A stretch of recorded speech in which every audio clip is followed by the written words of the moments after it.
one question, Alvaro, because many people understand. Okay, many people think that the generative models, for example, or even the artificial intelligence, started when you're telling now. When Hmm. GPT 3.5 or even GPT 3, some people appeared. Hmm. For many people, it was okay. There is something called generative. The NLP is here. LLMs are here. Wow, this is magical because there is a company who invented something, and this is not true. Because generative, is there in many years. But for me, there is a question: how it was 7 years ago or 5 years ago when you are talking about this generative? I am not talking about generative images. So you have like a Caesarea, what is doing. That you are able with a prompt to able to create videos. How it was 7 years ago. How it was this environment. Yeah, it was tough. In fact, I remember. If of course, if we have dev people listening to the podcast, they will remember at that time there was, for example, the first models for image generation. It was this StyleGAN. This was a very known architecture at that time, and I loved the kind of images that StyleGAN was able to do. It was from NVIDIA. This first Mhm. models, and it was so tough because, okay, in our case, we wanted to create videos, and the video Mhm. was so inexistent at that time. And you needed to look at what you have at that time, and okay, you have first image models, and you need to combine this kind of technology to make every frame, every image to move currently with the time and with the context of a text. It was a mess, really a mess. Mhm. 7 6 7 years ago, we didn't, obviously the concept generative AI existed at that time, but the power, the investment, and obviously the marketing that we have today, it wasn't at all. So you need to work on the shadows with the resources that you had. Then most of them were not AI, were just algorithmic and programming in Python to create some things and combining with another technologies. In fact, current time is combination with between different technologies, not just AI, to create the product that you had in your mind. And it was so hard to do it. Yeah. Now it's so easier that time. Mhm. Yes, because for example, when you go to an event, we went, okay, this week we are coming. Okay, I'm coming from Tech Barbecue, and everyone is AI. So everything is AI. So Yeah. you're walking on the stands, every booth is about AI. So I am a company who is selling solar planes, but okay, it's with AI. So I have a tool who discovered the site of the roof, and then with Vision AI, I'm going to be able to determine the amount of energy that you can generate. Yeah. It's giving a plus to everything that you were doing before.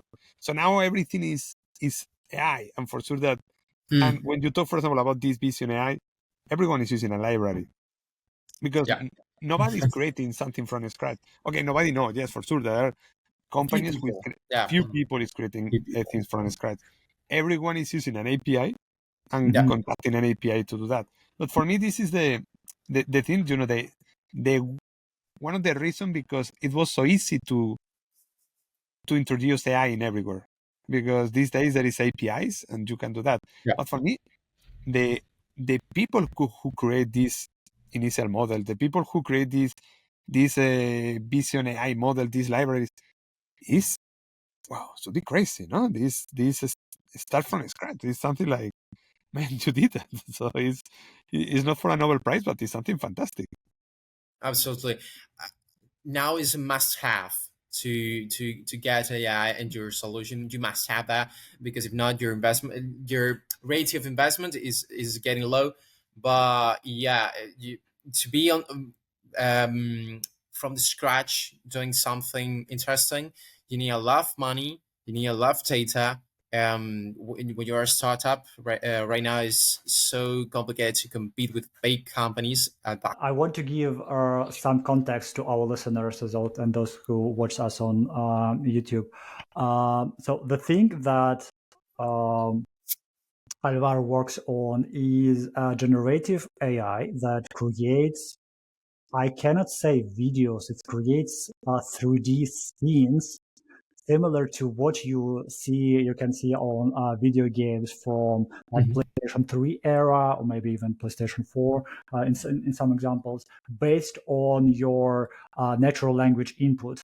And it converts your text into a scene with professionally animated cameras that fly over the scene, demonstrate from various angles. Like, just imagine a cut scene from a video game. Basically, this is what Alvaro's tool creates just from your natural language input.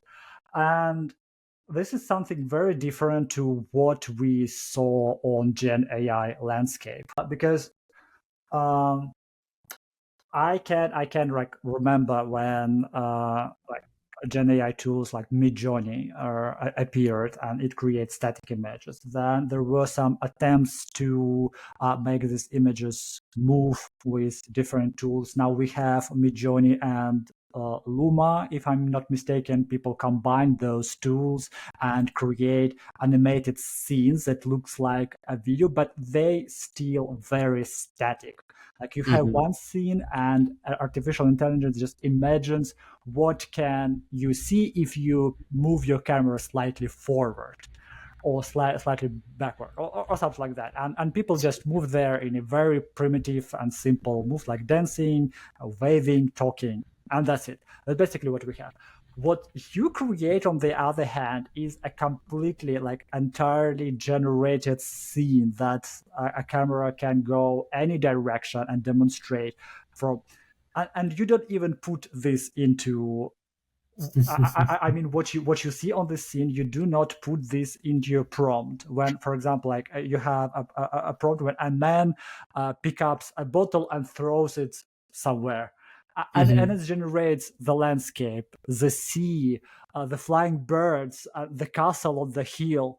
Like, I have no idea how this works. And the fact that the scene is generated with, is it real polygons? Is it real 3D scene? Can you, like, without getting too much into detail, without like exposing your technology, can you give us, our listeners, an overview how this even works on a very primitive, without getting too much into technology? Obviously, there are real polygons.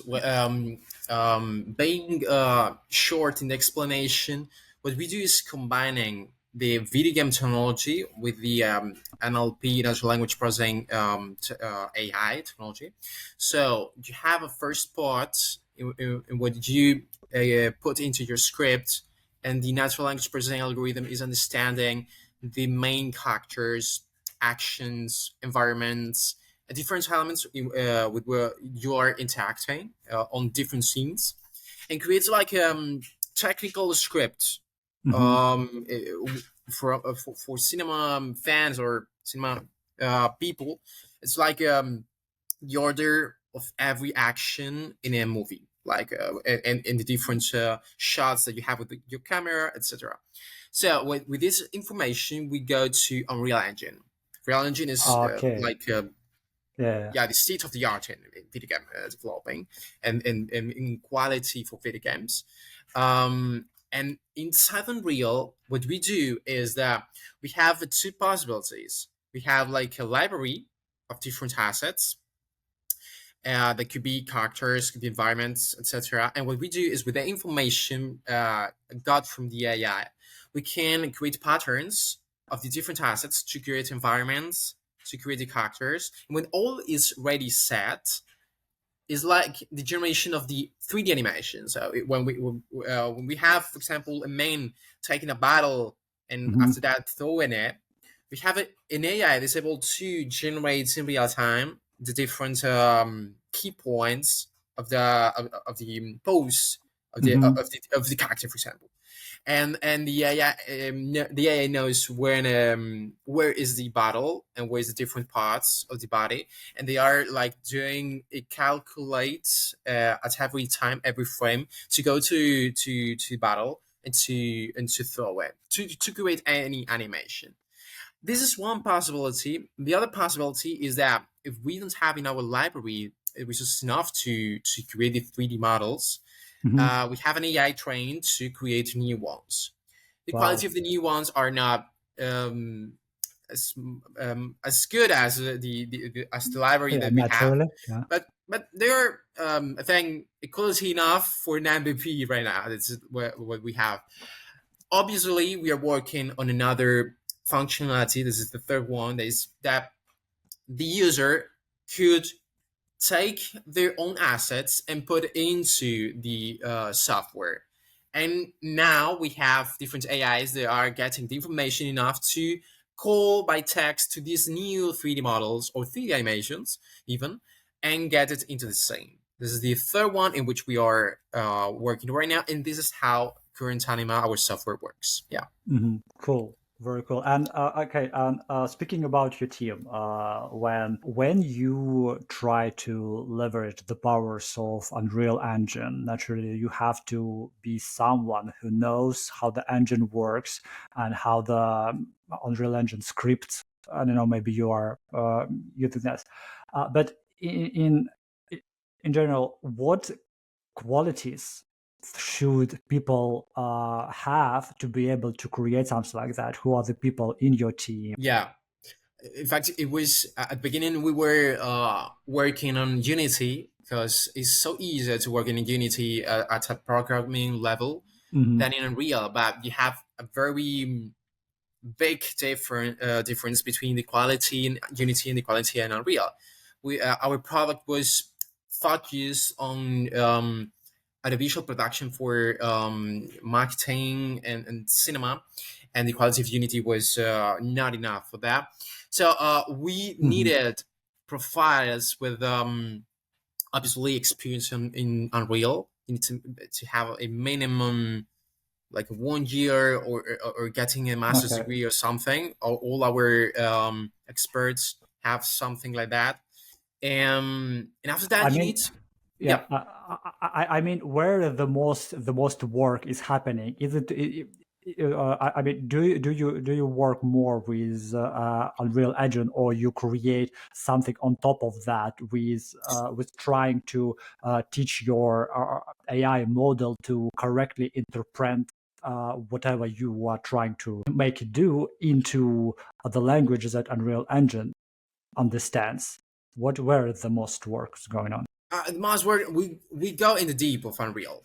We have people so Mhm. top going in the deep of Unreal, programming in C++ with blueprints as Mhm. well, and also um, embedding our AIs to work in the deep of Unreal. This is Mhm. so tough because Unreal for programming is very hard, Yeah, yeah, yeah. obviously in comparison with Unity.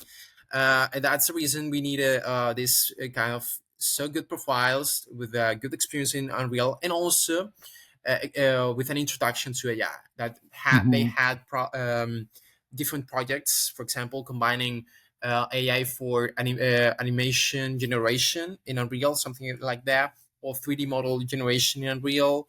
This is the most profitable profiles for us because they are going to work on that deep in our project. So yeah, this is the kind of profiles. Yeah. There are no challenges that we couldn't overcome. Whether it is immediate infrastructure problems or planning a future project, we won't simply answer your questions. We become a part of your team to help you complete the mission. Our solutions consider the interests of your business and the combined expertise of the industry, as our staff is made up of more than a dozen experts in different areas who share decades of field-tested experience and knowledge with you.